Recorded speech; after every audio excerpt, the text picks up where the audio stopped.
আসসালামু আলাইকুম ফ্রেন্ডস, আশা করি সবাই ভালো নেই। আমাদের মাথায় গুলি চলবে ততক্ষণ পর্যন্ত আমরা কোনো স্ট্রাগল মনে করি না, এবং এক্সট্রা কোনো সিকিউরিটি লাগবে না। বক্তব্যের শুধু আমাদেরকে যদি হাদি ভাইয়ের পিছনে শত্রুরা লেগে গিয়েছিল। এক পর্যায়ে হাদি ভাইকে কি খুন করার জন্য মানুষ পিছে লেগে গেছে।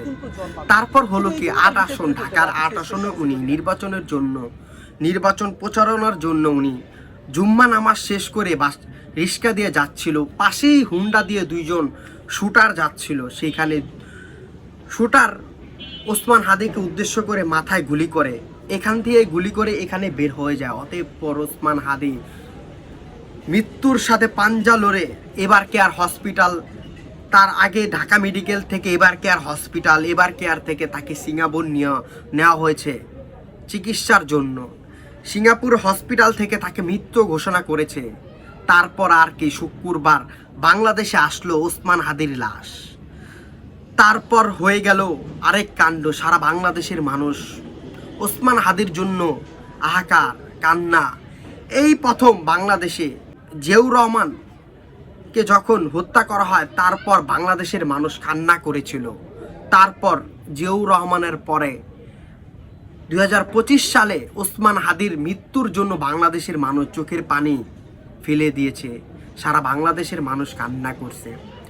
আজকে শনিবার ছিল, ডক্টর ইউনূস বলেছেন শনিবার সারা বাংলাদেশ ওসমান হাদির জন্য শোকাহত দিন থাকবে। রাষ্ট্রীয়ভাবে তাকে সম্মাননা দেওয়া হলো, রাষ্ট্রীয়ভাবে তাকে সংসদ ভবনের এরিয়ায় নিয়ে যাওয়া হলো তার লাশ।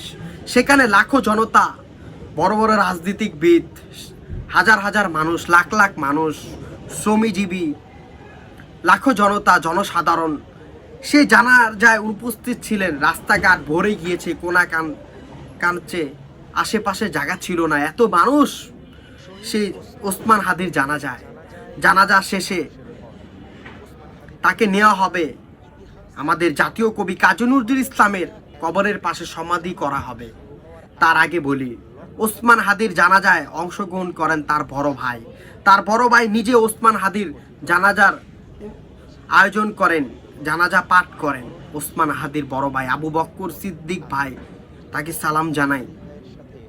তারপর আর কি জানাজা শেষে গাড়ি নিয়ে হাজার হাজার মানুষ ওসমান হাদির লাশ নিয়ে ঢাকার শাহবাগ জাতীয় কবি কাজী নজরুল ইসলামের কবরের পাশে তার কবর দেওয়া হয়েছে আজকে। আর আমরা এই হাদি ভাইকে আর পাবো না কখনো। সারা বাংলাদেশের মানুষ আর হাদির কথা শুনবে না, হাদি ভাইকে কেউ টাকা দিবে না। অনেক কষ্ট লাগলো। এই হাদি এখন ঘরে ঘরে লাখো লাখো হাদি জন্মাবে, এটাই স্বাভাবিক। হাদি ভাইয়ের জন্য দোয়া করবেন, হাদি ভাইয়ের পরিবারের জন্য দোয়া করবেন, হাদি ভাইয়ের বাচ্চা ছোট্ট 10 মাসের শিশুটার জন্য দোয়া করবেন। সবাই ভালো থাকবেন, সুস্থ থাকবেন। হাদি ভাইয়ের মতো আরও লক্ষ লক্ষ হাদি তৈরি হবে।